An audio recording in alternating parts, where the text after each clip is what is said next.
Hey guys, so today we got a 2000 Ford Ranger, and I was getting some noises from what I thought was my idler pulley. It could still be that, or it could be my air conditioning unit.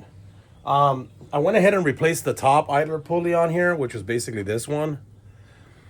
I mean, I took off the belt, I spun it. It didn't seem like it was bad, but they were kind of inexpensive, so I figured it's probably been about a year since I put one on here. I don't know how good the one I put on there. This one I put on there was the lifetime warranty one. So I replaced that one, which is right down here. And then I was going to take the one that's on the bottom off. So I did. I went and I bought it. And I bought a new one. This is the new one. This is the old one. Okay. And when I went to take it off, I got it off. I went to torque it down, and everything seemed like it was going fine. And then all of a sudden, it started to spin, which is not good. And what ended up happening is the tensioner where it sits on, which is this right here, the bolt goes right through this area right here. Well, you can tell there. That piece broke. So my bolt kept spinning. Then I couldn't get the belt off to be able to get the tensioner off. So then I basically what I did is I started to loosen it by hand with a combination wrench. Basically one of these. And as I was like loosening, I was actually pushing up against the actual idler pulley. And so I was making it have almost like tension so that I was able to get the bolt out. So I started loosening the bolt, started to turn on me with the belt on there. So I figured, you know what? I don't care. I have an extra belt here. If I rip that belt, I don't care. I could actually cut it. But I said, you know, I'm just going to try to take it off. And as I kept trying to take it off, the bolt finally came done. And then the idler pulley fell. And then the belt obviously came off. So it made it easy for me. And then I went in here with my 8 millimeter little extension here. Show you. I went in here with my little extension, and then I went ahead and I took it off, and I was able to get the tensioner out, and that's the part that broke right there. It snapped. Piece that goes right up on top of there snapped. Just basically this right here, the cast, it just broke. I didn't think I torqued it down that tight. Honestly, I've torqued it down way tighter before. I went to torque it, and it just seemed like it was getting tight. It was getting tight, and it's just, okay, it's going to tighten up now. And then all of a sudden, it just kept loosening, and I was like, oh my God, now I'm in trouble here. So, but anyways, luckily I was able to get this out. This is the part. So I'll go ahead and I'm gonna have to buy another one of these. The good part is that the bolt didn't get stripped. Some of the cast was still on here. I took it off, but that's the part that goes right in there. So I'll go to the auto parts store, go grab it, slap this on. It has a little guide. You can see it right there. That little guide has to go back over there. So you got the hole in the middle, which is basically the bolt hole, and then right here on the side is the guide hole. See it to the left? Here we go. So you see to the left right there, that's the guide hole where this little thing will go on there. That'll go back in there. You use the same bolt that you have on here. This little 8 millimeter bolt, I'll reuse that. So let me run to the auto parts store, and then I'll come right back.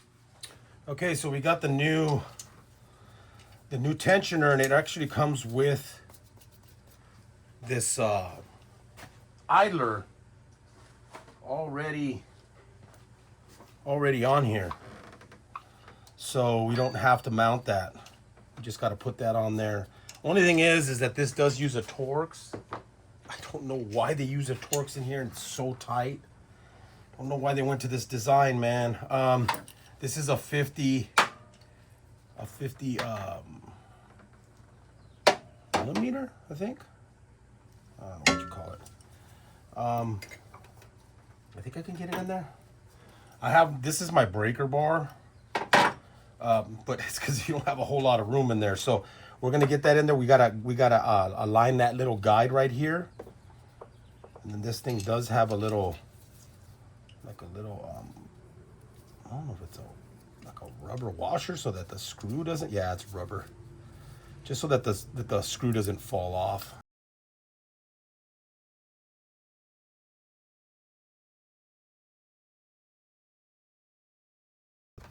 Went in, but I can't turn the bolt. WD-40 right here on this little stud here. Sometimes makes that a little bit easier to start the bolt. I think what's happening is that this little rubber bushing here is kind of giving me a hard time. It just keeps the bolt from falling out. I don't like this little rubber thing here. It's kind of getting caught up on that. So I'm gonna take it off. Okay, so I took off that little rubber band it had on here, because to get this in here, I think it's gonna be easier if I just do it like this. Now, obviously the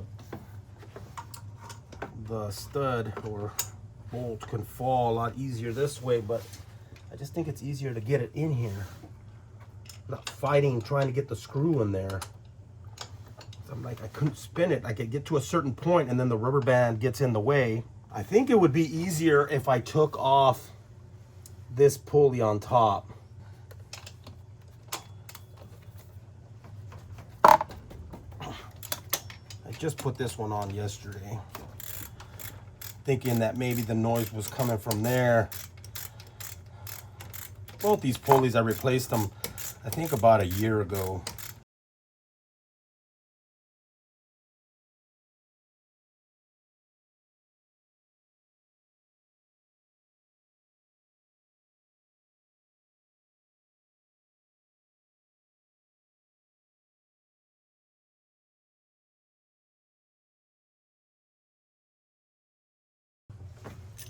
See, that's the lock washer. That's got to stay on there. So we'll leave that right there. And then now, I can get my hand in here now. A little bit easier.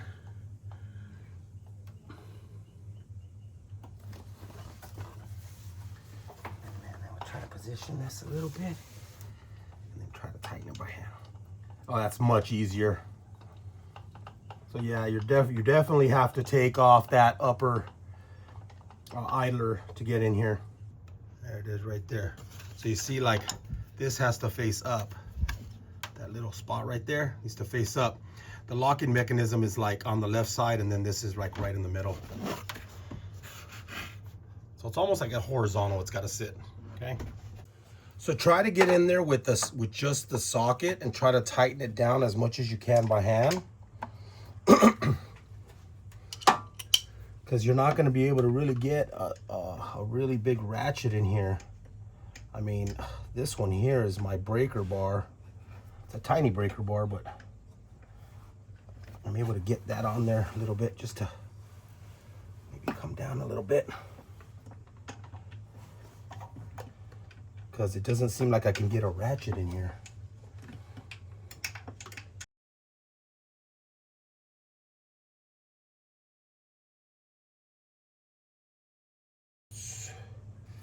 Recommended value 24 pounds. If it's an 8, if it's a 10, 48 pounds. If it's a 12, 70 pounds. I don't know what that is. Yeah.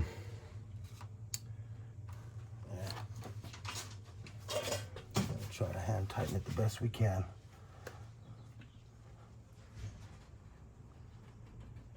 I'm just gonna go just a little bit more. Got it tight, and then just want just a little bit more on there. All right. Now we got to put this tensioner back on.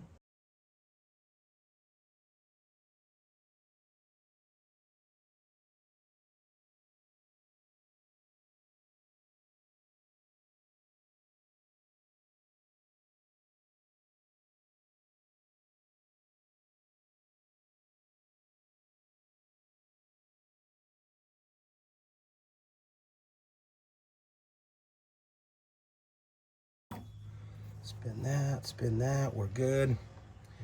And now we want to get our belt on. Now, this new tensioner, the bolt size is 16, it's not a 15.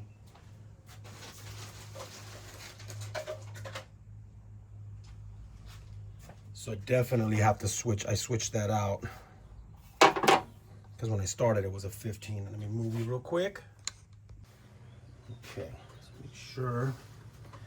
Now, over here on the vehicle, there is an actual diagram right here of the belts, just in case you need to know. Take a look at that. And that's how you're gonna put it on there.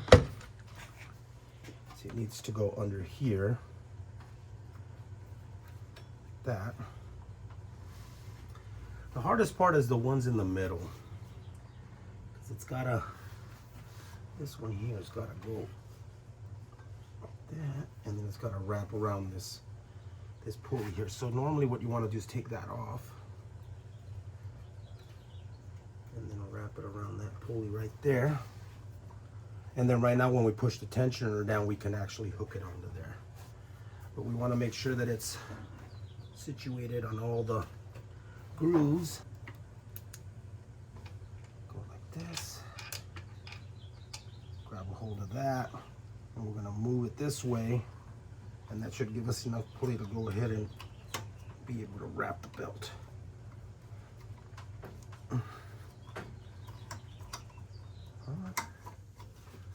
Yeah, definitely has more tension now. It's good there. At the bottom.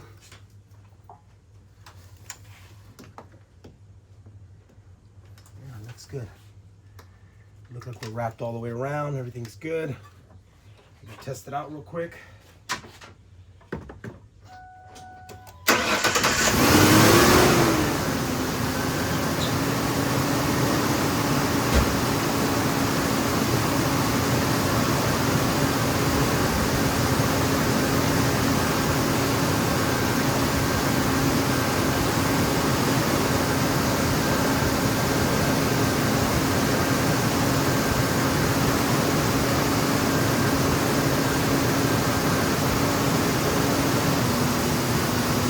Accelerated. He had a really bad screech.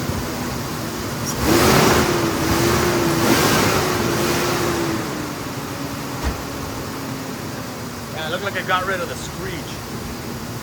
So, not so much that the Idler pulleys were bad, but that tensioner was bad.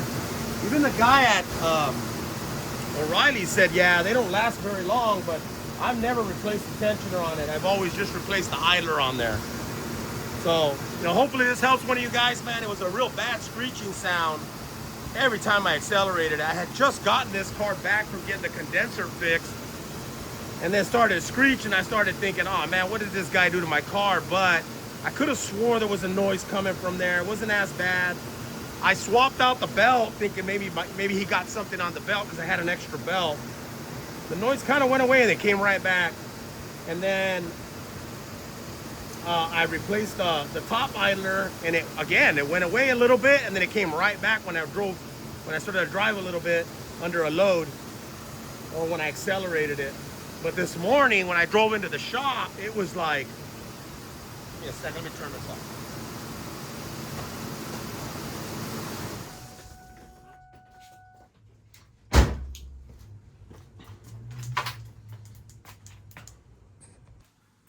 So this morning when I drove into the shop, the noise was really super loud.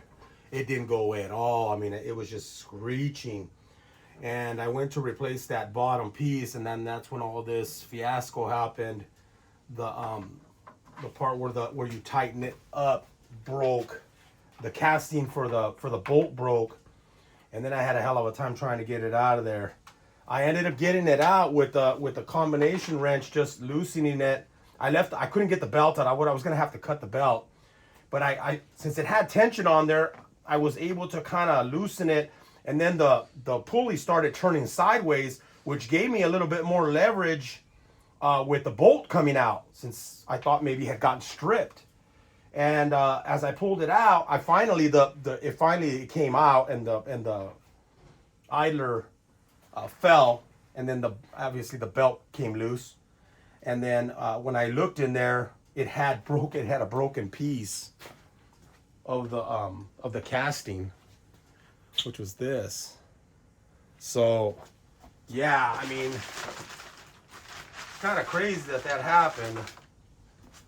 So basically, this part here broke. The bolt goes through here. The idler sits here. It goes into here. So the idler sits on here. So this thing was, maybe that's the noise it was making. That's what it sounded like. And so I don't know if that's what caused it, because the tensioner still seemed to have tension on there. And see, this is the type of bolt that the original ones have. I mean, if you don't want to fight it, get an original one. They're going to be kind of expensive. This one did cost me a little bit of money. I had bought the idler. I don't remember how much it was. I can look, but this one was about 70 bucks. It was the tensioner with the idler. And then let me look. Hold on. Yeah, and the idler by itself was only like 16 bucks. It was my cost. A little bit more expensive if you're buying retail. But it was about $16, $17 just for the idler. So I'll take the idler back. I told the guy I was going to bring it back.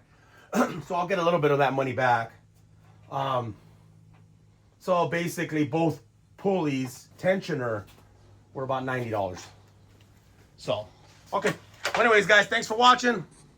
Have a great day.